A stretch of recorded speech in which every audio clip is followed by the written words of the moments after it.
Have you ever had something you poured your heart and soul into? Something that symbolized your independence and your dreams, just ripped away from you by the one person who was supposed to have your back? I'm talking about a betrayal so gut-wrenching, it leaves you questioning everything you thought you knew about family. That's exactly what happened to me when my father, the man I spent years trying to make proud, gave away my car, my pride and joy, to his new stepson without even a second thought. What I did next? Let's just say it's a reaction that'll leave you stunned.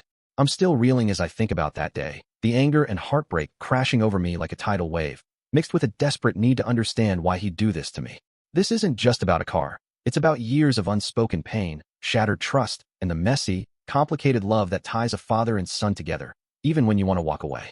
Stick with me as I unpack the emotional chaos, the memories that haunt me, and the shocking twist that flipped my world upside down. You're not going to believe how this unfolded, and I need your help to figure out if I went too far, or if I'm even close to finding closure. My name's Caleb, and I'm 27 now, living in a dusty little town called Redstone, Nevada, where the desert stretches endlessly under a scorching sun, and the biggest excitement is the annual rodeo. I work as a mechanic at a small garage on the edge of town, where the smell of oil and metal is as familiar to me as my own heartbeat. I've always been a hands-on guy, someone who finds peace in fixing things. Engines, mostly, but sometimes I wish I could fix the broken pieces of my life just as easily. Growing up here in Redstone wasn't glamorous. It was rough, with long, hot days and a family that struggled to keep the lights on after Mom passed when I was just a kid. My dad, Frank, was all I had back then, a gruff, hard-working man who ran a trucking business and didn't have much time for softness or heart-to-hearts. But he was my rock, or at least I thought he was, until the day he gave away the one thing that meant the world to me. My car, a beat-up 1967 Chevy Impala I'd spent years restoring with my own two hands. That car wasn't just a vehicle. It was a symbol of everything I'd fought for. I'd bought it as a rusted shell when I was 18, using every penny I'd saved from odd jobs around town, mowing lawns, hauling scrap, whatever I could get. Over the next few years, I poured my soul into rebuilding it, late nights in the garage with grease under my nails, teaching myself how to replace the engine, rewire the electricals, and sand down the body until it gleamed midnight blue under the Nevada sun. It was more than a project. It was my escape, a way to drown out the loneliness after Mom's death from cancer, a way to feel like I was building something lasting in a life that often felt like it was crumbling. Dad knew how much that car meant to me. He'd even helped me tow it home that first day, grumbling about what a piece of junk it was, but with a rare glint of pride in his eyes. So when I found out he'd given it to his new stepson, Tyler, without so much as a heads up, it wasn't just a slap in the face. It felt like he'd taken a sledgehammer to the foundation of our relationship. The emotional conflict hit me like a freight train the moment I saw my car parked outside Dad's new house on the other side of town. He'd remarried a couple of years ago to a woman named Linda, who came with a teenage son, Tyler, a lanky 16-year-old with a smirk I couldn't stand from day one. I tried to be civil for Dad's sake, even though every family dinner felt like walking on eggshells, with Linda's forced cheer and Tyler's snide comments about how I was still stuck in this nowhere town. But seeing my Impala there, in their driveway, with Tyler leaning against it like he owned the damn thing, made something snap inside me. My chest tightened, a hot, bitter rage bubbling up so fast I could barely breathe. How could Dad do this? That car was mine, built from my sweat and tears, a piece of me he had no right to give away. I felt betrayed, not just by the act itself, but by what it represented. Proof that I didn't matter to him anymore, that his new family had replaced me in a way I'd always feared but never wanted to admit. I didn't storm in and confront him right away, though every fiber of me wanted to. Instead, I turned around and drove back to my tiny apartment above the garage, my beat-up work truck rattling over the potholed roads as my mind churned with memories I couldn't escape. I thought about the day Mom died, when I was just 12, and Dad had sat me down on the porch, his voice rough with grief, promising we'd get through it together. I remembered the long, silent drives in his old rig, just the two of us, when he'd let me shift gears even though I could barely reach the pedals. Those moments had felt like a lifeline, a quiet bond I'd clung to through the hard years that followed. High school struggles, fights over my decision to skip college, the growing distance as he built a new life with Linda. Had I been fooling myself all along, thinking we still had something worth holding on to? Or had he changed so much that the father I knew was gone, replaced by a man who'd trade my dreams for a kid who wasn't even his blood? The hurt was raw, a deep ache that mingled with anger and a creeping sadness I didn't know how to name. The days after that discovery were a haze of conflicting emotions. I avoided Dad's calls, ignored the texts from Linda asking if I was okay, and threw myself into work at the garage, tearing apart engines with a ferocity that scared even my coworkers. Every time I closed my eyes, I saw that Impala in their driveway, a taunting reminder of how little I seemed to mean to him now. Part of me wanted to lash out, to drive over there and take the car back, consequences be damned. Another part of me ached for an explanation, for some sign that this wasn't personal, that he hadn't meant to hurt me this way. I kept replaying our last real conversation, a few months back at the diner on Route 50, where we'd shared a burger and he'd talked about how proud he was of Tyler's grades, how the kid had potential. I'd nodded along, forcing a smile, but inside I'd felt a pang of jealousy I hadn't wanted to acknowledge. Had that been the start of this? Was I being pushed out because I wasn't the shiny new son he wanted to show off? The questions gnawed at me, tearing open old wounds I thought I'd buried years ago. That's when the idea of a reaction, a kind of revenge, started to form, almost without me realizing it at first. It wasn't about the car anymore, not really. It was about making him feel the weight of what he'd done, about reclaiming some piece of the respect I felt I'd lost. I knew Dad valued his reputation in Redstone, a town where everyone knew everyone's business, and he prided himself on being seen as a fair, stand-up guy. So I decided to hit him where it would sting most, his image. I started small, venting to a few buddies at the local bar about how he'd screwed me over, letting the story spread through the gossip mill that Redstone thrived on. I didn't lie, not exactly, but I didn't hold back on the details either. How he'd given away my car, how he hadn't even bothered to ask me first.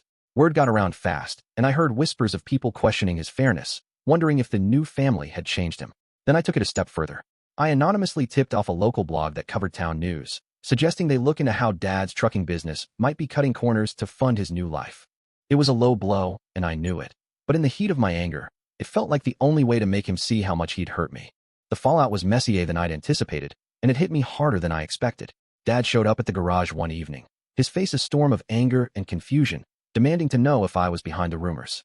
I denied it, my voice tight, but the look in his eyes, disappointment, maybe even pain, cut deeper than I thought it would. He didn't yell, didn't argue. He just shook his head and walked away, leaving me standing there with a wrench in my hand and a hollow feeling in my chest. Word around town turned uglier, with some folks taking my side and others calling me bitter, a son turning on his own father. I started to feel the weight of what I'd done, the way my need for payback had spiraled into something I couldn't control. Late at night, alone in my apartment with the desert wind howling outside, I couldn't stop thinking about the man who'd raised me single-handedly after Mom died, who'd worked double shifts to keep food on the table. Had I misjudged him completely?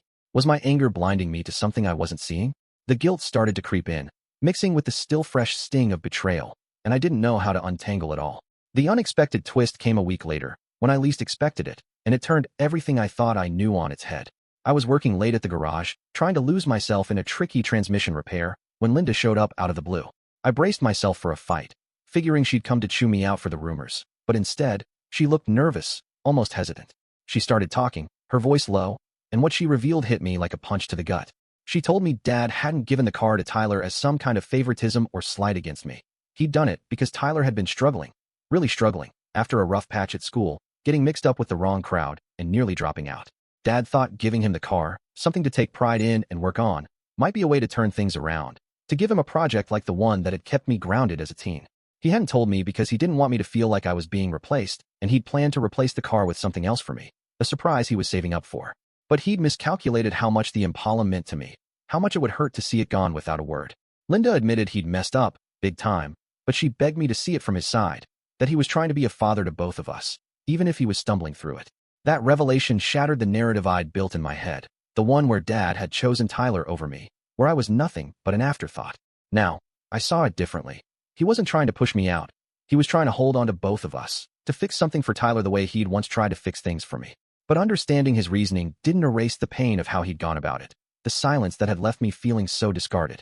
I thought about Tyler, too, a kid I'd written off as spoiled and entitled, and wondered if I'd been too quick to judge him, too wrapped up in my own hurt to see his struggles. And then there was the guilt over my own actions, the rumors, the blog tip, the way I'd turned a personal hurt into a public attack. I'd acted out of anger, wanting to make Dad feel small, but now I felt smaller than ever, questioning if I'd damaged something between us that couldn't be repaired. I spent that night sitting on the hood of an old junker behind the garage, staring at the star-studded desert sky, feeling the weight of my choices and his, wondering how two people who loved each other could mess things up so badly. In the weeks that followed, I've been trying to make sense of it all, but it's a slow, painful process. Dad and I have talked a little since Linda's visit, awkward conversations over coffee at the diner where we've both tried to explain ourselves. He admitted he should have told me about the car, should have trusted me to understand, and I owned up to the rumors, apologizing for letting my anger get the better of me. He's working on getting the Impala back, or at least finding a way to make things right, and I've started spending a bit of time with Tyler, showing him a few things about engines in an effort to build some kind of bridge. But the trust between Dad and me feels fragile, like a cracked windshield that might shatter with the next bump in the road. I've spent hours reflecting on our past, on the quiet moments that shaped us, like the time he taught me to change a tire when I was 10, or the way he'd sit with me on the porch after a bad day, not saying much, but just being there. Those memories are bittersweet now, tinged with the knowledge of how much we've hurt each other, but they also remind me of the bond we've had, the one I'm not ready to give up on just yet. I've been working through my emotions in the garage, too, taking on smaller restoration projects to keep my hands busy and my mind from spiraling. There's something therapeutic about sanding down rust or tightening bolts, a reminder that broken things can be fixed if you're patient enough. Some days, I feel a flicker of hope, like maybe Dad and I can rebuild what we've lost, piece by piece, the way I rebuilt that Impala. Other days, the hurt resurfaces, sharp and unrelenting, and I wonder if we'll ever fully get past this, if the betrayal, on both sides, has left scars too deep to heal. I keep thinking about the desert outside Redstone, how it's harsh and unforgiving, but also beautiful in its own way, full of hidden life if you know where to look. Maybe that's what family is, messy, painful, but worth fighting for if you're willing to endure the heat. I'm still wrestling with so many questions as I sit here now, in the quiet of my apartment, the distant hum of a passing truck breaking the stillness of the Nevada night. How do you rebuild trust after it's been broken so badly by both sides? Can I truly forgive Dad for giving away something so personal without a word, even knowing now why he did it? Or will that hurt always linger in the background? And what about my own mistakes? How do I forgive myself for lashing out, for turning pain into a weapon that hurt him just as much? I want to believe there's a way forward for us, a path to understanding and maybe even a stronger bond, but it feels like navigating a desert with no map, where every step could lead to quicksand. I keep picturing that Impala, the way it looked the first time I got it running, the roar of the engine like a victory cry.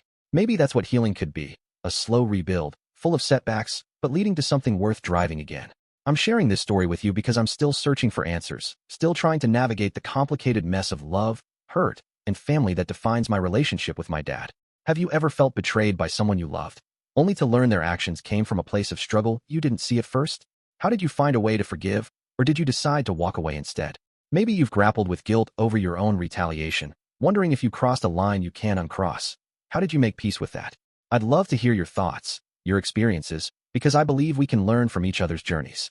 As I look ahead, I'm left wondering if Dad and I can rebuild something real from the wreckage of this mess, if we can be father and son again in a way that honors both our mistakes and our strengths, or if some hurts are just too heavy to lift.